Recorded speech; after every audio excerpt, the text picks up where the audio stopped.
Finalmente, Clarice recuperou a memória no capítulo anterior e vai virar a nova garota do momento, mudando tudo na novela, que caminha para a reta final. Agora a mãe de Beatriz, em busca de justiça e reparação, começa uma nova jornada para desvendar o mistério, o motivo de ter sido mantida refém, presa em uma rede de mentiras de Maristela e Juliano. Mas será nessa busca que Clarice vai conhecer um novo amor, um médico bonitão que fará sessões de hipnose para que ela recupere a memória do dia do acidente. E de um lado, Zélia tenta conquistar a confiança de Clarice, dizendo que também é vítima e foi coagida a participar da farsa do seu passado. Do outro lado, Juliano acusa Clarice pela morte de Valéria e interna a mãe de Beatriz à força em um sanatório. Mas antes desse bafão, ainda nesta semana,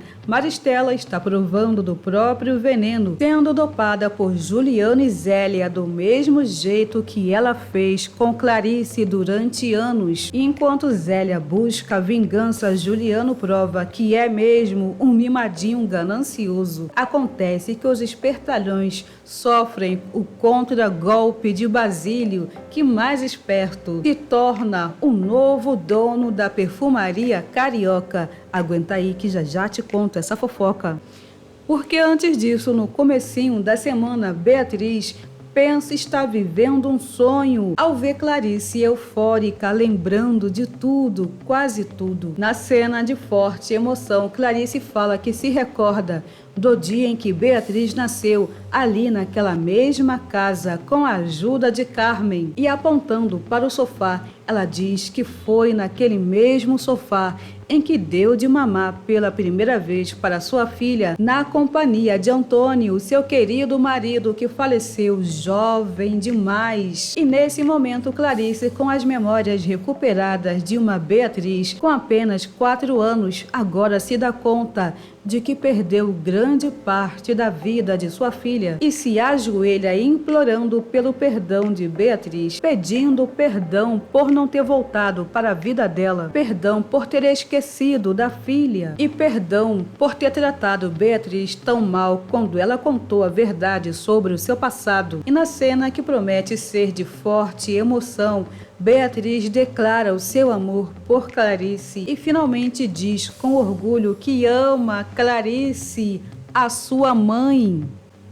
Em seguida, Clarice abraça Carmen e pede que ela leve para dar uma volta no orfanato para reviver as suas lembranças. E será nesse momento que Teresa faz a pergunta do milhão, questionando quem é Bia e quem é Zélia. E por sua vez, Clarice pensa nos motivos que fizeram Juliano inventar aquela farsa toda. Nesse momento, Clarice percebe que não consegue se lembrar do dia do acidente. A mãe de Beatriz ainda não imagina que guarda um segredo criminoso que pode colocar Juliano na cadeia e apenas diz que ter um dia apagado de suas lembranças não é nada diante de uma vida inteira recuperada. Com isso ainda, sem saber que Bia é na verdade a filha de Valéria com Juliano, ela pensa que a moça é apenas mais uma vítima dos Alencar e promete que vai proteger a moça que criou, pensando ser a sua filha. Nesse momento, Clarice lembra do dia em que conheceu Bia,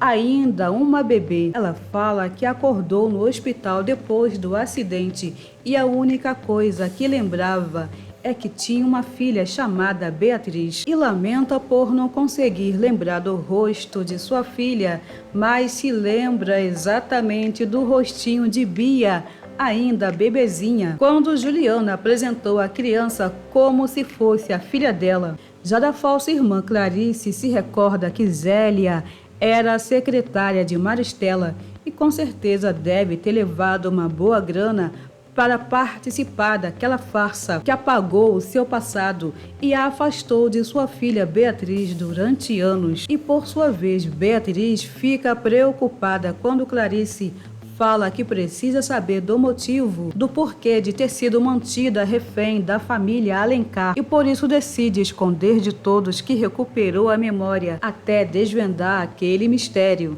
Com isso ainda, nesta semana, Clarice, a nova garota do momento, começa a desvendar o seu mistério, investigando a vida de Zélia com a ajuda de Teresa e de Beto. Com isso, Clarice vai descobrir o verdadeiro nome de Zélia e será confrontada pela falsa irmã, que não por acaso também está em busca de justiça e reparação pelas mortes de seu marido e de seu filho. E essa história toda começa a acontecer entre os capítulos de 14 a 19 de abril, que é quando Clarice acha na bolsa de Zélia uma foto de Rafael, o perfumista que teve a fórmula roubada por Maristela pouco antes de morrer em um trágico acidente. E na dedicatória da foto, Rafael declara o seu amor por Zélia, que no caso se chama Branca, usando o nome da fragrância que inventou inspirado na esposa, dizendo que o amor, sempre amor que sente por ela, é a sua vida. E intrigada para saber quem é Branca, Clarice continua a investigação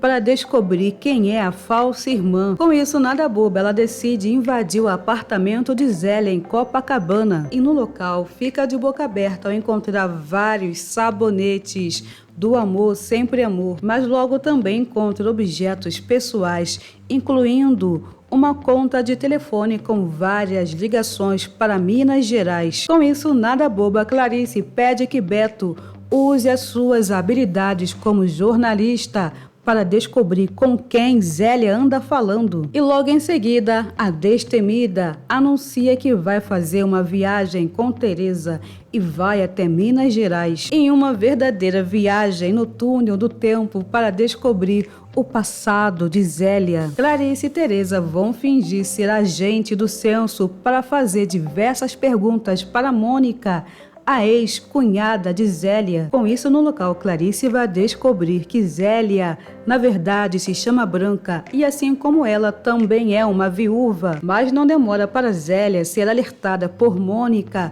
sobre a presença de duas mulheres perguntando sobre a vida dela, e não terá dúvidas de que se trata de Clarice. Com isso, sem saída, na próxima semana, Zélia decide revelar para Clarice a sua verdadeira história. Mas antes disso, ainda nesta semana, a gananciosa convenceu Juliano a fazer com Maristela o mesmo que fez com Clarice, dopando a mulher para que ela fique com as memórias confusas e assim assine o documento para que ele possa virar o poderoso chefão da perfumaria carioca. Com isso, Juliano, o mimadinho perverso, comemora ao ver Maristela assinando o contrato que traz prejuízo para a fábrica, e confusa com as suas lembranças, ela decide procurar um médico e após passar por uma avaliação, Maristela acaba interditada judicialmente, o que daria para Juliano a posse da fábrica da família. Acontece que Basílio é mais esperto e dá o contra-golpe, fazendo uma jogada de mestre que detona o plano de Zélia e Juliano. E tudo acontece quando o amigo de Beatriz descobre que Maristela está sendo dopada por Juliano e surpreende no finalzinho do capítulo de sábado ao revelar que casou com Maristela. E agora que ela está interditada judicialmente, ele é o novo dono da perfumaria carioca. Mas isso é fofoca para os próximos capítulos.